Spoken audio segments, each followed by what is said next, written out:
pelajarin cara mikir gue seperti apa, lalu mereka kembangkan sendiri, ya. Lalu gue bisa tembakin plugin-plugin, ya gue masukin. Ya mungkin API call-nya sekarang masih mahal ya, per hari gue bisa sampai $100 keluarinnya gitu.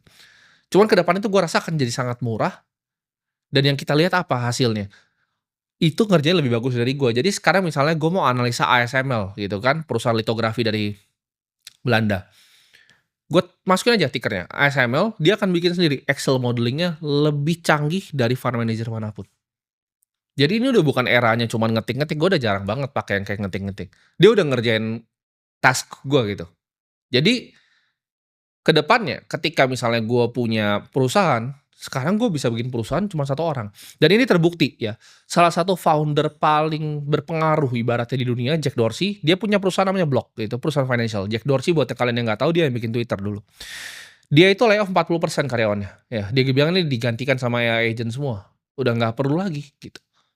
Karyawan tuh udah tidak dibutuhkan lagi, karena misalnya gini, lu punya karyawan yang ibaratnya online shop, lu kalau ngerti cara pakai open claw-nya, Anthropic, lu bisa gantiin orang yang ibaratnya mencet yes atau no-nya di Shopee, lu bisa gantiin semuanya, semua maunya bisa lu gantiin, gitu. AI itu berkembang lebih cepat dari yang pernah gue bayangkan. Gue bayangkan agentic AI ini akan lahir di 2028 ya, tapi 2026 sepertinya semua orang udah pakai ya, dan banyak teman-teman gue pengusaha yang udah mulai explore juga cara pakainya, dan yang gue bilang bahwa demografi hantu ini akan hadir. Nah, ini kita akan bahas nanti nggak cuman sekedar teknologinya, tapi kita akan bahas dampaknya apa nih ke ekonomi dunia ya. Kenapa ibaratnya kita ngomong gini, oke AI ngambilin kerjaan orang, tapi kenapa ibaratnya S&P 500 saham US itu masih bagus? Karena jawabannya gini, ketika perusahaan seperti Block tadi punya Jack Dorsey itu keluarin announcement bahwa dia akan potong karyawan, yang terjadi adalah seperti ini, perusahaan itu kan ada omset ya. Ketika dia punya operating-nya itu berkurang ya, beban karyawan itu berkurang, maka earnings-nya, laba bersihnya akan meningkat. Ketika laba bersihnya meningkat, saham itu kan biasa divaluasi dengan earning per share-nya gitu, berapa earning per share. Ketika EPS-nya dia naik, otomatis analis-analis semua di pasar akan bilang bahwa ini saham yang bagus. Ketika di-announce ya, 40% layoff, sahamnya justru terbang. Makanya kita kelihat seperti angka-angka yang semu, ya. Tapi kenapa menurut gue walaupun pasar sahamnya naik, ini sangat-sangat berbahaya untuk ekonomi global. Ini kan spiralnya luar biasa, ya. Bakal ada seperti Great Depression tahun 1930. Ini tesis gue. Kan kalian bilang, oke, makin bagus dong untuk investor, saham semua naik. Tapi problemnya apa? Orang 40% tadi yang kena layoff.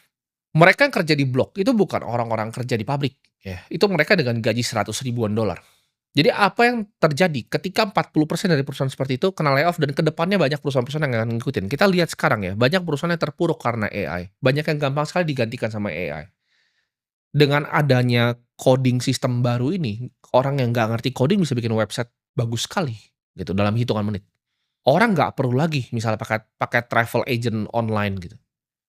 Lu tinggal bikin aja dia scraping semua data di maskapai, dia bisa cari lo tiket termurah sendiri.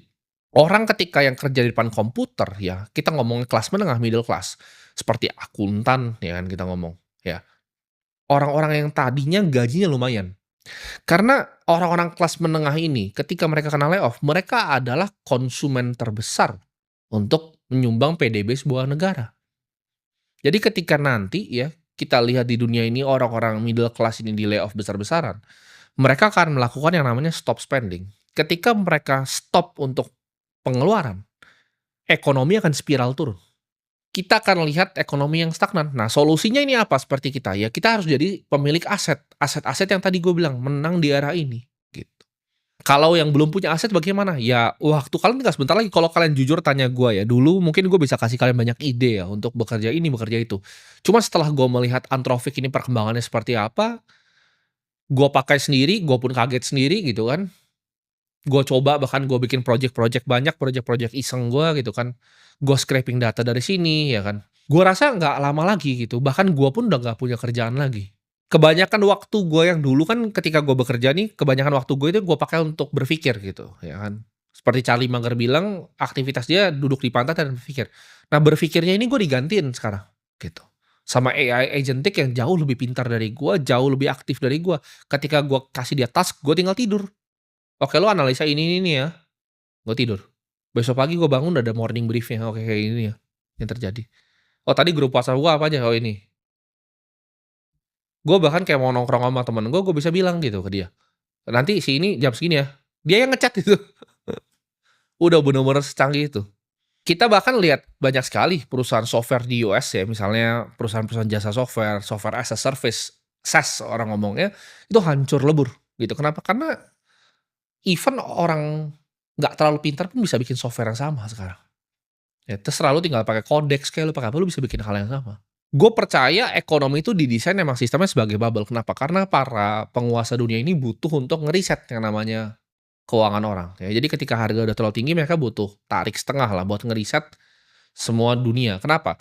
Karena dengan meriset harta di dunia, orang jadi punya insentif untuk bekerja keras. Kalau semua orang itu cuma jadi orang di financial market, karena uang itu kan, gue selalu bilang di awal, uang itu adalah ilusi sebenarnya.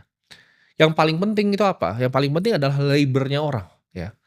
Jadi manusia ini bekerja dengan the division of labor. Ada orang yang pekerjaan jadi A, ada yang jadi B, ada yang jadi C. Yang penting adalah kerja kerasnya manusia, bukan uangnya sendiri, gitu. Jadi mereka butuh melakukan sesuatu yang luar biasa untuk meriset sistem ini. Nah, dan gue lihat ini sedang terjadi di depan mata kita. Kita kan lihat ya, 1930 Great Depression 100 tahun kalau kita tarik 2030, ya kan. Ini ada kemungkinan besar, dan ini gue udah ngomong dari beberapa tahun lalu, mungkin 3 sampai 4 tahun yang lalu gue selalu aktif ngomong ini. Tapi kelihatan kan sekarang mulai kalian paham apa yang gue ngomongin ya. US mulai menyerang Iran, mulai ada konflik-konflik yang luar biasa.